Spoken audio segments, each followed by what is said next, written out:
আসসালামু আলাইকুম। আমি লাবণী রহমান চলে আসলাম আরও একটি রেসিপি নিয়ে। আজ আমি রান্না করব গাজর আর সবজি দিয়ে আমি কাতল মাছ রান্না করব। কাতল মাছ অনেক সুস্বাদু মাছ, জানেনই তো। আমি প্রথমে মাছগুলো ভাজি করে নিব। ভাজি হয়ে গেলে রান্নার প্রসেসিংয়ে চলে যাব। আমি এখানে মশলা দিতে ভিডিওটা করতে ভুলে গিয়েছি, তা এখানে দিয়েছি আদা, রসুন, পেঁয়াজ, জিরা বাটা আর স্বাদমতো লবণ,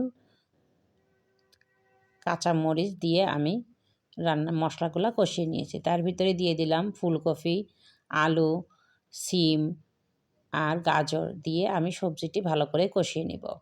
কষানো হয়ে গেলে আমি এর ভিতরে দিয়ে দেব পানি। ভালো করে আমি সবজিগুলো কষাই নিব, কারণ সবজি কষালে শীতের সবজি এমনিতেও খুব খেতে অনেক স্বাদ, আর তারপরে ভালো করে কষাই নিলে খেতেও অনেক ভালো লাগে।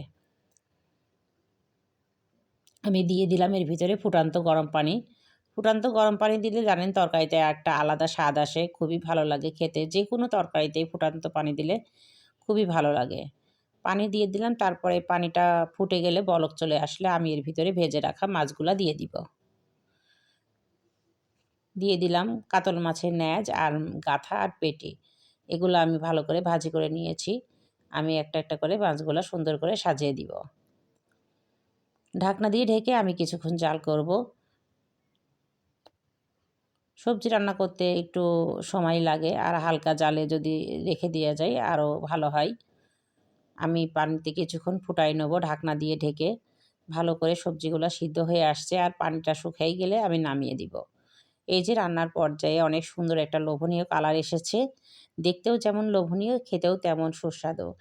আর শীতের সবজি যে কোনো সবজি দিয়ে মাছ রান্না করলে জানেনই তো অনেক সুস্বাদু লাগে খেতে। আমার ভিডিওটা যদি আপনাদের ভালো লেগে থাকে তাহলে like, comment, share and subscribe করে দিবেন।